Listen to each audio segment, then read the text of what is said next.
Well, it's the United States that's saying that it's a stalemate in Ukraine. What they mean is that the Ukraine counteroffensives have been utterly ineffective. Ukraine has lost the war.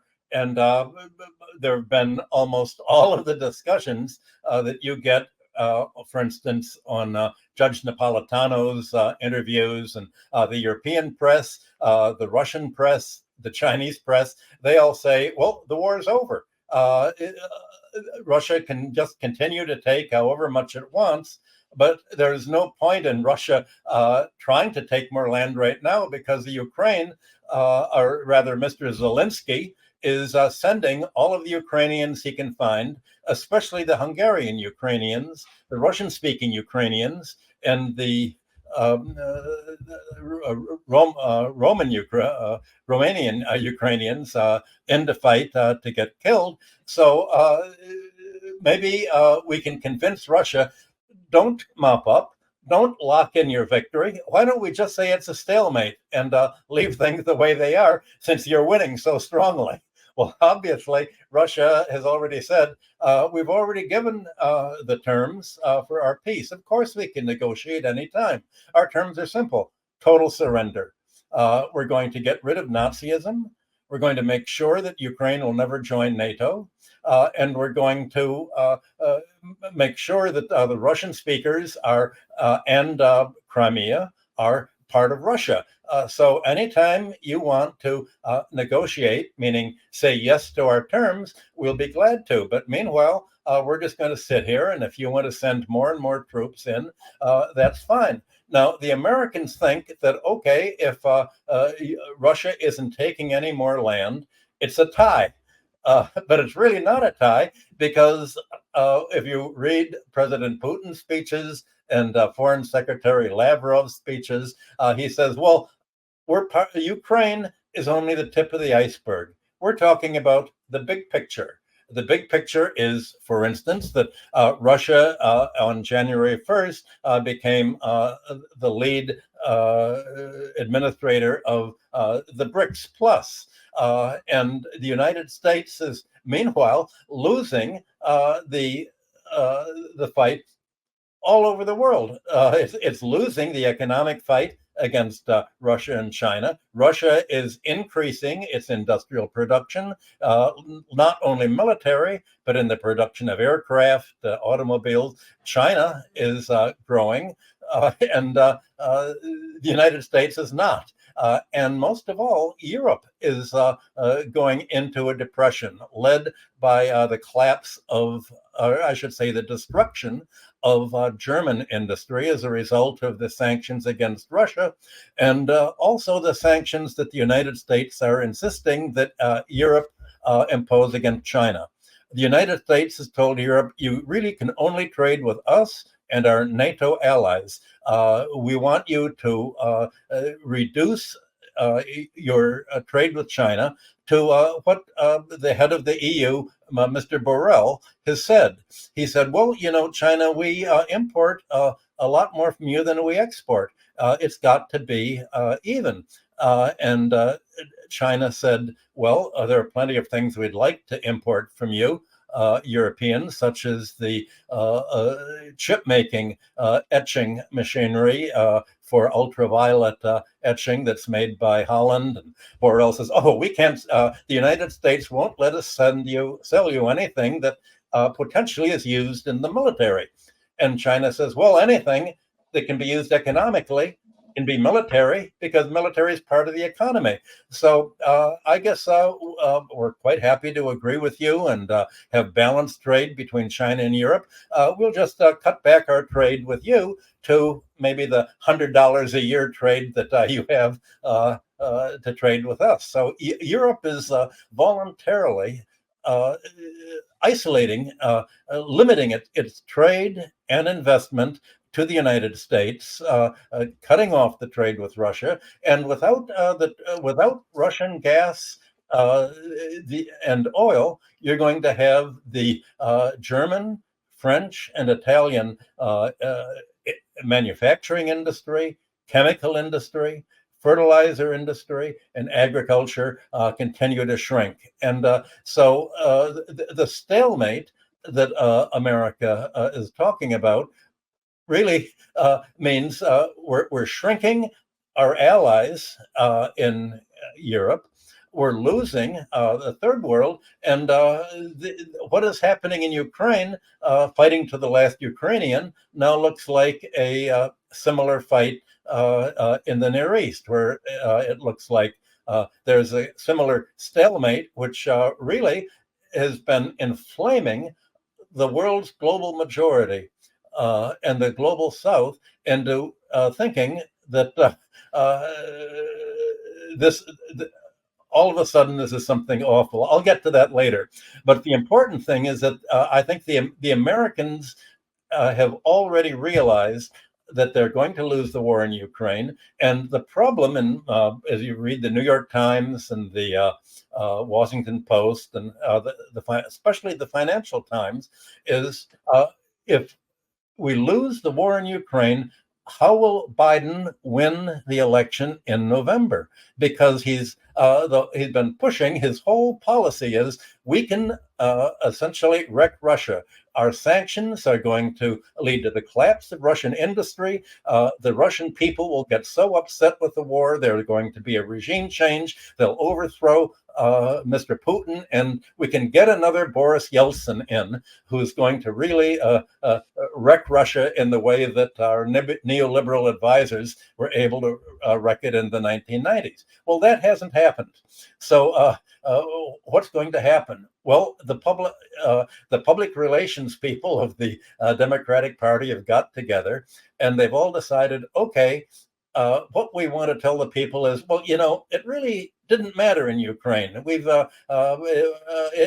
doesn't matter because we don't have to win in Ukraine, because America can fight in a kind of soft power. And we have other ways of dominating the world and maintaining America number one, even though we're deindustrializing our economy, even though we're the largest debtor in the world.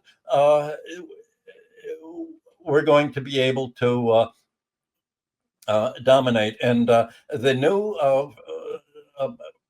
Democratic Party public relations push is what's called soft power. And in yesterday's, the 15th, January 15th Financial Times, there was a long discussion.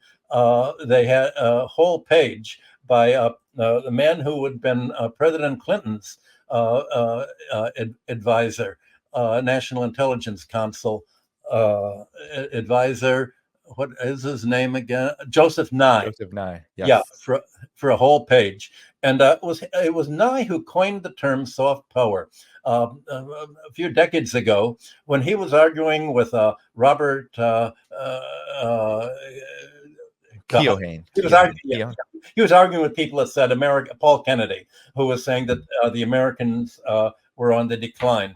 And he came up with this idea to say the United States can still be able to exert influence, but not of a military type, but of financial power, regime change. And what he said, he gave 5 reasons why the United States would not necessarily be eclipsed by China or by Russia or by any other countries. And it's hilarious to look at the 5 reasons that the Financial Times yesterday trotted forth for why there's not going to be any threat to the United States.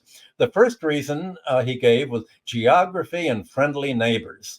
Well, the Americas in the last few months, especially since the fighting in Israeli attacks on Gaza have occurred, America's lost public opinion, and it's even Secretary Blinken has said that the fight in Israel is creating antagonism not only against Israel, but America's lost its its moral dominance as a result of backing the genocide and opposing any criticism of Israel within the United Nations. So it's lost foreign support. There's a growing anti-Americanism, not only in Asia, Africa, and the global South, but in Europe. Well, the second reason that Nye cited was domestic energy supplies. America controls oil. Not only does it produce its own oil, but it's just been able to block the rest of the world from importing Russian oil, and it's been able to blow up Nord Stream, and now it's pushing Israel to essentially act as another Ukraine. It's pushing Israel to incite Lebanon and Iran into a provocation, into a military response to the Israeli attacks that is going to enable Israel to do what Senate Majority Leader, the Republican leader, has been pushing for, and what Biden is pushing for, and what the neocons have been pushing for 20 years: war with Iran to grab the oil reserves of what were Iran, Syria, Iraq, and Libya. And if it can control the oil reserves of the Near East and be able to block off their energy exports to all the other countries, just as it's been able to block Russia's oil exports to Europe, then it can control the industrialization of other countries, because industry basically runs on oil and gas. Industry is energy, and without energy, you're not going to be able to have your own industrialization independently of the United States. So the U.S. foreign policy, as we've talked before, I think in our last show, for 100 years, the United States has used oil as an attempt to control the world's economy. Well, the third point that Nye points out is the dollar-based financial system. Well, it's amazing that he could say that in yesterday's Financial Times when the whole world is trying to de-dollarize. That's you're getting one speech after another, not only from Russia and from China, but from the global South countries, and even in the Near East. They're saying now that America has grabbed Russia's foreign exchange reserves, $300 billion, all of the money that we've saved in our domestic monetary reserves are subject to confiscation by the United States, and they've already told Saudi Arabia that if they do not keep their international reserves from oil exports in the form of United States stocks and bonds, that would be treated as an act of war.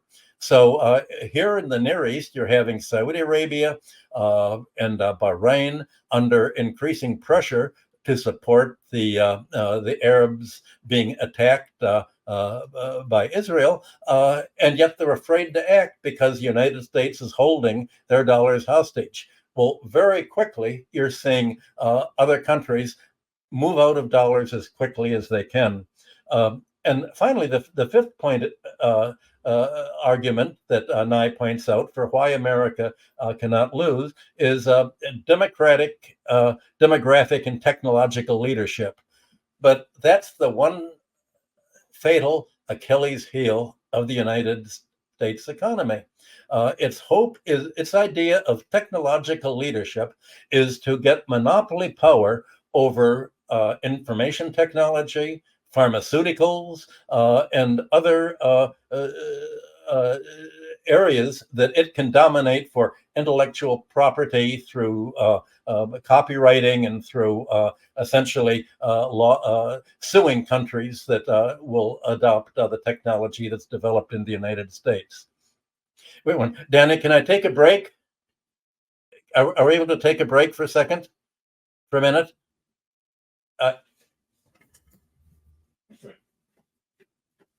So while Michael takes a break, I mean, that summary, Joseph Nye outlined it and Professor Hudson broke down the facade or the reality behind the facade that the neocons spread.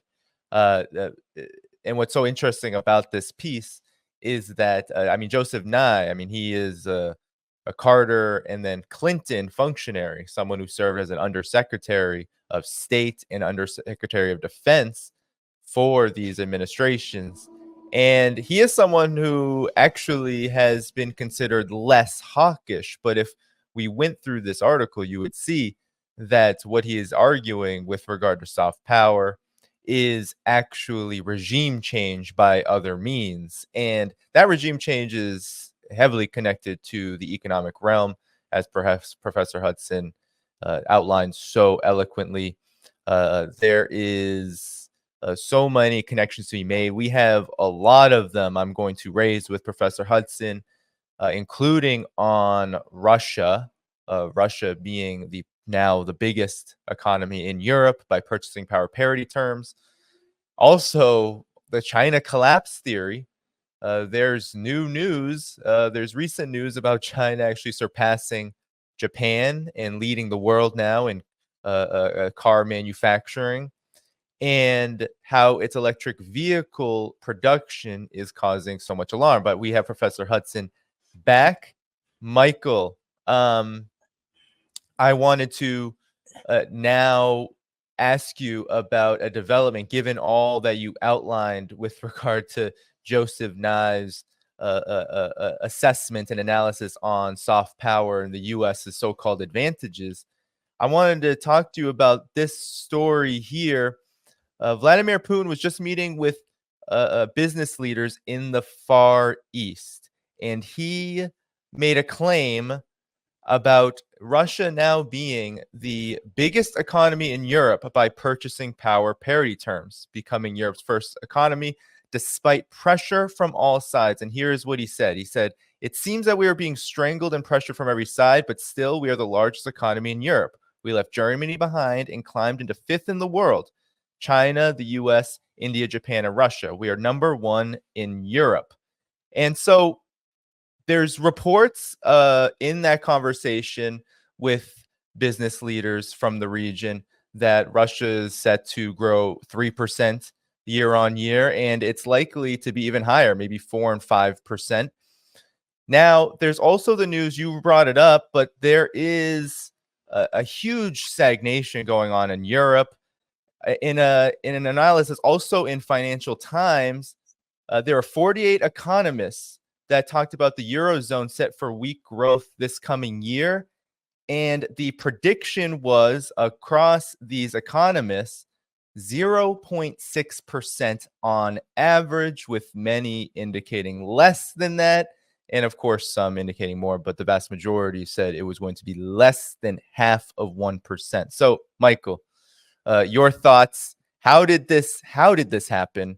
And perhaps you can explain the economic intricacies on how this happened.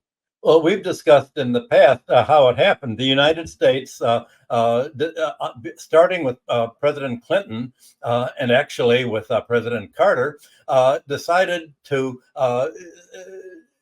help American firms make higher profits by moving their labor force out of the United States, by trying to shift manufacturing first to Mexico along the maquiladoras under Carter, and then under Clinton to China and Asia. And the idea was to create increasing industrial unemployment in the United States to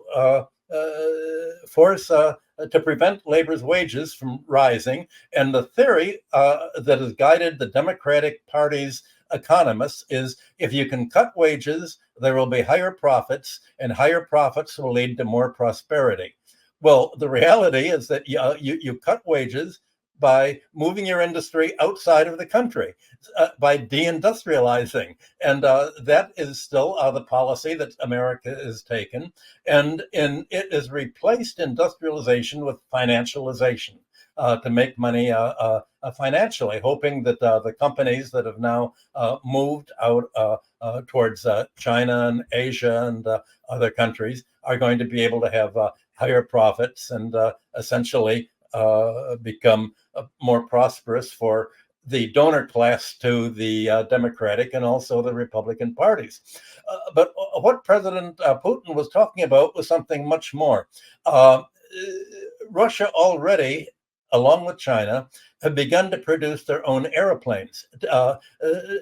Take a look at the last week's news all about Boeing, yet again, having other accidents on its airplane. Boeing used to be a technological leader in aircraft, but then it was merged with McDonnell Douglas and became a financial company. So it broke up the Boeing system of making airplanes and began to outsource to various other companies, all the little parts. And all Boeing is now is assembling diverse parts that it buys from various suppliers, very much like television sets are made. You buy different parts from different suppliers. Well, the reason Putin is making his speech in the Near East is Russia and China are working together for an enormous industrial development to take place in eastern Siberia, which has been obviously underpopulated because of the bad weather for many centuries now, but also is now beginning to warm up. And the idea is to integrate Chinese industry and Russian industry and technology and to design entire cities that are going to be technological complexes producing all sorts of interrelated parts together, computer parts, airplanes, trains, automobiles. China is already the largest automobile exporter in the world. And so you're going to have this whole new center of industrial growth in Eastern Asia. Well, the idea is that this is going to be a great increase in prosperity. And the way in which these cities are developing, when I first went to Russia in 1994, I stayed at the home of the professor who had designed Togliatti City, the city where they were going to begin producing automobiles designed by the Italians. And he explained how he'd designed the whole city together to combine the factories and production to workers' housing, to workers' entertainment, to workers' health, and all of the different forms of supplying materials and parts of cars all dovetailed together. Well, that he was basically an industrial engineer, and that is how Russia and China are developing the cities that they're creating in along with universities, training systems in East Asia and Siberia. So Putin is saying to the world, if you're a global South country or an Arab country, who are you? And you want to have your economy grow and trade more. Who are you going to tie your economy to? The world is being split into two parts, the US NATO garden and the rest of the world, 85% jungle. The jungle's growing. The garden isn't growing because its philosophy is not into industrialization. Its philosophy is make monopoly rents, meaning rents that you make in your sleep without producing value. You just have a privilege of a right to collect money on a monopoly technology that you have. But China and Russia are way ahead of the United States in most of the growth technologies that we're talking about. Not yet in the ultraviolet etching of computer chips, but in many areas. So you're having the whole shift of technological advance move away from North America and the United States, or it was ever since World War One, to Russia and China. How is the United States going to cope with this? The rest of the world industrializing and not needing any contact with the United States. President Biden keeps saying China is our enemy. We are ultimately, our military says we're going to have war with China within 2 or 3 years. We're at war with Russia right now in the Ukraine. That's our objective, war. But the rest of the world, essentially, his response is not a mirror image of this, is not to say, well, we can go to war. We're going to have Russia fighting Europe.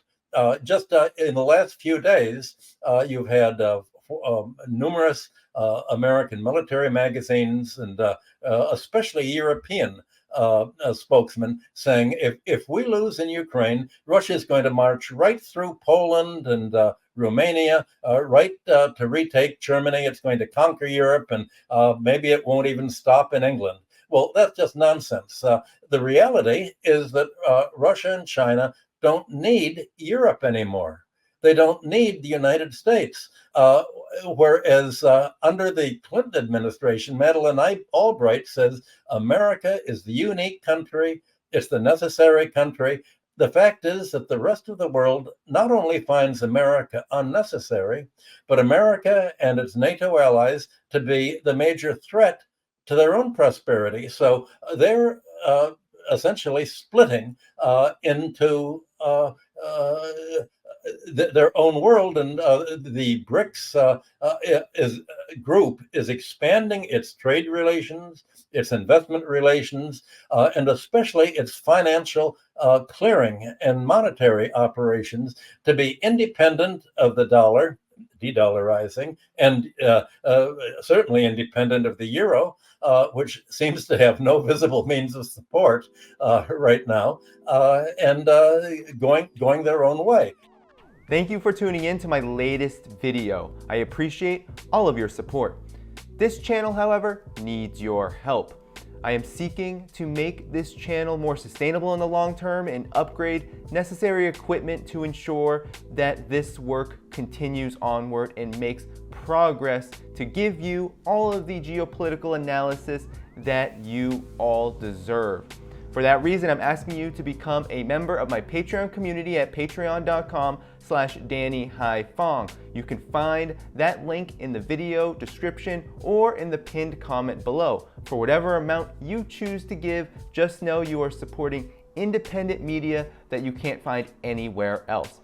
Thank you so much, and I look forward to the next video.